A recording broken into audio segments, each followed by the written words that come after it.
Jenn Starkey is a force.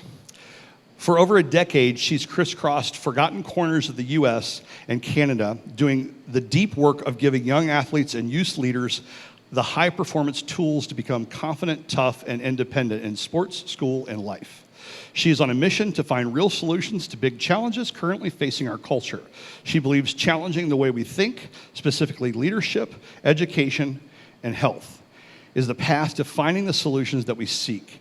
She is committed to building an army of everyday people who are committed to leading that charge. Please help me welcome Jenn to the Spark stage.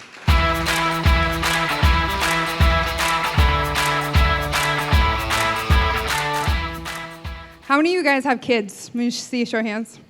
Okay, so I work with youth athletes, basically so they can show up more powerfully. How many of you guys have ever practiced visualization or a tool like that? Anybody? Okay, hands down. How many of you guys with your children have at one point in time imagined the worst case scenario happening over and over and over again? Has that ever happened to you? So you've all practiced visualization, but maybe just not in the way that's most helpful to you. So some of you guys have a magic pen. I'm just going to show you a little exercise here. You guys can also do this at home. So usually I ask athletes, I'm like, how confident are you that you could move this pen with just your mind? Just your mind, because when athletes come, they want the X's and O's. They want to know, how do I hit the ball faster, harder? How do I run faster? And with my mind only, if you focus on the bottom of the pen, without moving your hand, without making any movement at all, I can make the pen rock from back and forth. I can change the direction, make it go forward and back, or even make it go in a circle. Now, if you check yourself, you'll notice you're not even moving your fingers, right? How is it that you're doing that?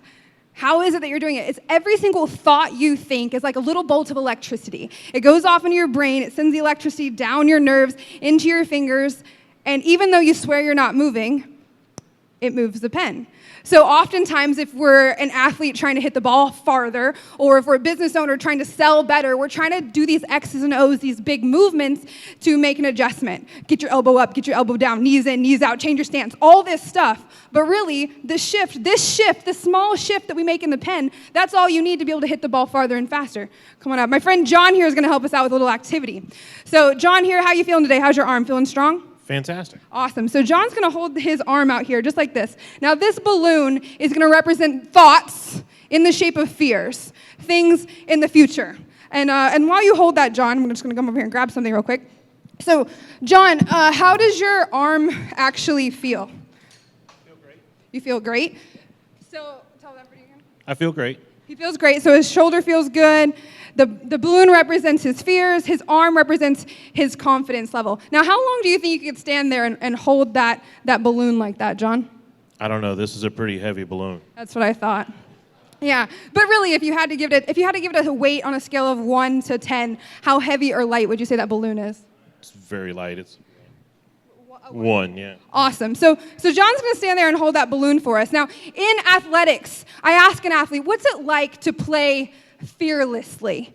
And they might say, it feels free. It's like I'm in the zone. It's like when I hit the ball, it's like I feel nothing at all. That's when we show up to be our most powerful, right? If you've ever played any kind of sport, you know what it's like to be in the zone. Or if you're a writer, you know what it's like to get in flow. Or if you're a teacher, you know what it's like to have that out-of-body experience where it's just things come easy for you.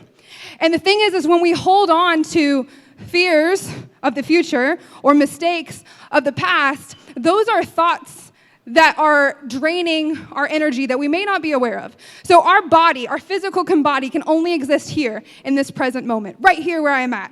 But my mind, it can go to the past or it can flow to the future. How's your arm starting to feel over there, John? It's starting to get a little tired. Starting to get a little bit tired. How does your shoulder feel if you had to describe the sensation you're starting to feel in your shoulder? You just get like a little bit of muscle ache through there, yeah. A little bit of muscle ache. Now, has that balloon gotten any heavier? No. Hasn't gotten any heavier. But if you had to give it a number on a scale of 1 to 10, how heavy does it feel now? Maybe a 2. A 2. And so in 15 seconds, the balloon gets heavier and heavier. And it doesn't matter how strong you are, if you continue to hold on to that, eventually your arm will fall. You can use your fears to fool you, or you can use them to fuel you. Thank you very much.